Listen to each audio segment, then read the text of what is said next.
And hello, It fans, and welcome back to another episode of Zone TV Movie Entertainment with me, your host Jonathan.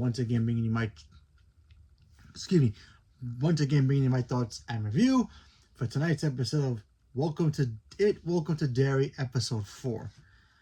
And oh my God, I don't even know where to start with this episode. This episode had things in here that it's hard to describe, and obviously spoilers ahead if you have not caught up.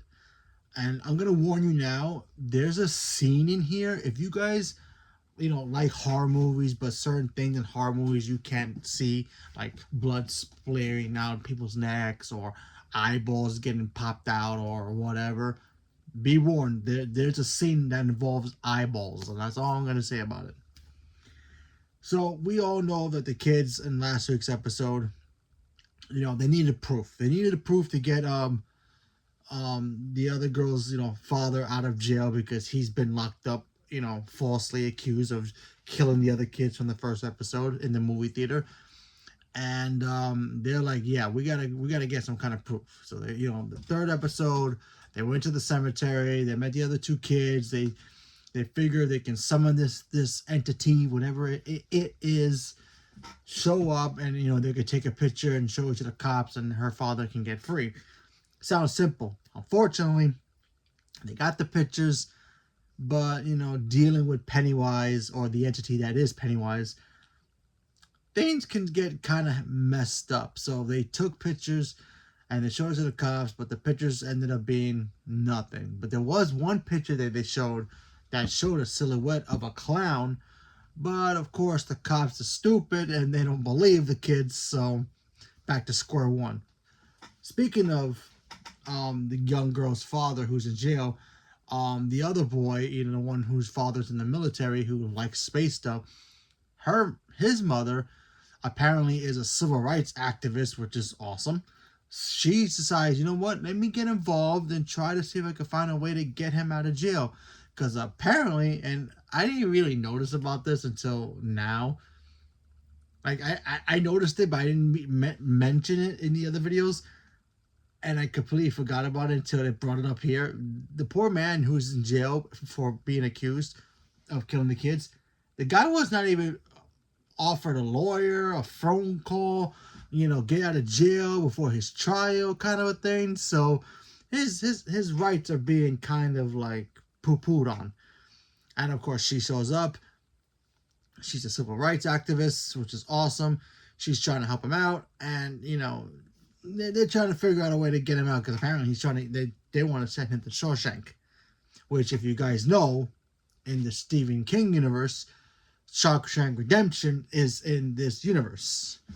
Which, don't make fun of me, but I never knew that. I've seen Shawshank Redemption. Love the movie, fantastic film, hard to watch, obviously.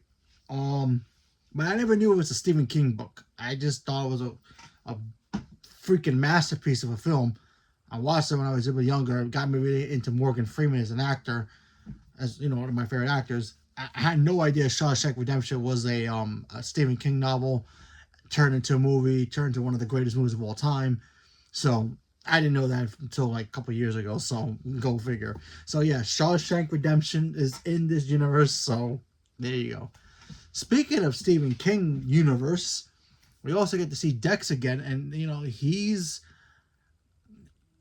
got the Shining. It's already, everybody's already speculating he's got the Shining, so I'm just gonna say he's got the Shining, because man, he's got this power that I can't tell if it's from the Shining, because apparently everybody I keep talking to tell me, yeah, this is all connected to the Shining, Shawshank Redemption, everything Stephen King's universe is all together. It's all the same universe, so I'm pretty sure Pet Sematary is involved in this somehow, The Mist. So apparently Dex is the old man from the Shining film, which is one of my favorite horror movies of all time. I love that movie. So we get to see him use his powers on a Native American kid, and we get to find out the backstory of it. Apparently his name is Kalu. That's what the natives called him. And when he crash landed on Earth through, I guess, a meteor, the thing broke and we got to see the three little circles that flow in the air from the It movies. Yeah, there's some kind of mineral and some kind of dagger came out of it, and they were using that as the weapon to be able to stop this thing, stop it from causing fear and all that stuff, and pretty much taking the children. And so I'm pretty sure that's what the military is looking for. The military is looking for that dagger or the daggers, because apparently the Native Americans, they took pieces, the shards from that crash, and created, pillars to try to prevent this thing from coming out and coming out of its thing. Kind of like making kryptonite jail cells for Superman and keeping him from using his powers. That's exactly what the Native Americans did. They took these shards and made these things to prevent it from coming out. And they buried it so deep that nobody can find it. And the one place that, and I should have thought about this, because you know what, I literally just watched It and It Chapter 2 like a month ago on Halloween week month, and I should have realized that I didn't figure when we come back to this. The shards that the military is looking for, and then they can't find it. They're looking everywhere for it. They're looking at the Native Americans' land and property. They're trying to find these things to be able to use it as a weapon. And the damn thing, and the stupid things are literally in the ground where the stupid old creepy house is. You guys remember the old creepy house from the first It movie and the second It, where it's got the basement and it's got the big hole in the middle? Yeah, that's where the damn things are, and it's beyond crazy, and I couldn't believe it. And that's where it is. We also get to see the kids deal with, like, okay, they know they got to find a way to stop this thing. They kind of figure out that this thing kills kids and feeds on their fears, so they got to figure out a way to stay calm and not be all scared. And the girl Lily, by the way, I gotta say, the girl who plays Lily, I don't know how old she is. This kid deserves a freaking Emmy nomination for next year. She's fantastic in this show. And the poor girl can't catch a break either. So if you guys remember her friend with the glasses, the one who was our friend, but she also wants to be cool, so she starts hanging out with the bully kids, and then she starts teasing her best friends, just to try to fit in. She plays this prank on her friend, on Lily, about, oh, this boy likes her, and then we're going to literally mess with her. So she goes to the bathroom, to get pretty up for, she's a high school kid. And her friend goes to the bathroom and is like, yeah, I'm going to confess my sins to her. And she looks in the mirror, and all of a sudden, Pennywise decides, you know what, I'm going to punish her. So it kind of seems like Pennywise is actually helping these kids, in his own twisted way.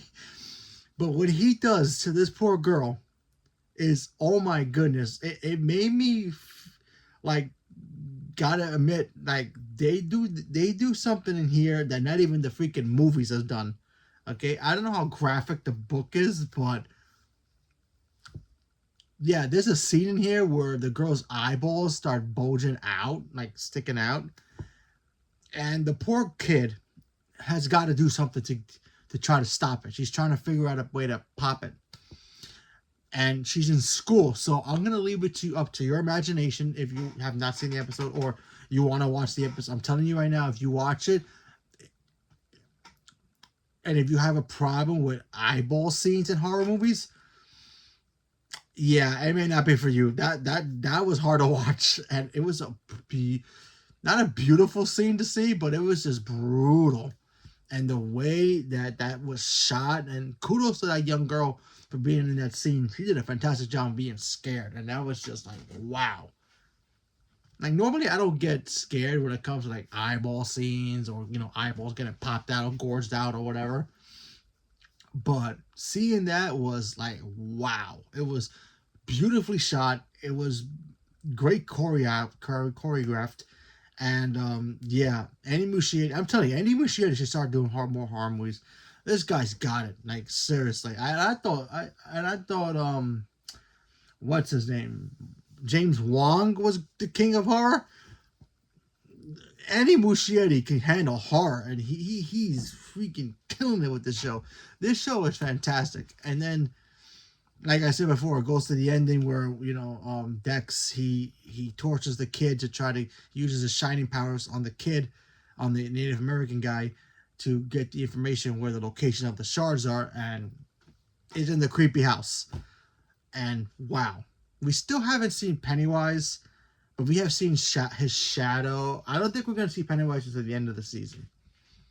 I know that's a bummer, and I know that people are gonna be pissed off, but honestly, the way that this show is being shot and being shown, and just seeing the imagery being creepy, and we don't really need to see Pennywise, in my opinion. I don't want to see Pennywise until the end. I don't need to see him. I mean, I want to see him why he becomes a clown. I would like to see why he decided to take the shape of a clown in the first place. Sure, but for the rest of the whole show, I kind of glad we're not seeing him yet, because his fear and his trickery and everything he's doing to these kids through their minds, and making them see these things and they're not even there, it's just brilliant, and I think it's just fantastic, and I'm enjoying every moment of it. So it's just fantastic. So leave me a comment below. Let me know what you guys thought about it. Welcome to Derry episode 4. Are you guys enjoying this show? Not enjoying the show? Not watching? Haven't started yet? Waiting until all of it's out by then binge all of it together at once. Whatever it is, leave me a comment below. Let me know. Stay tuned for more. Thank you very much, and have a good night.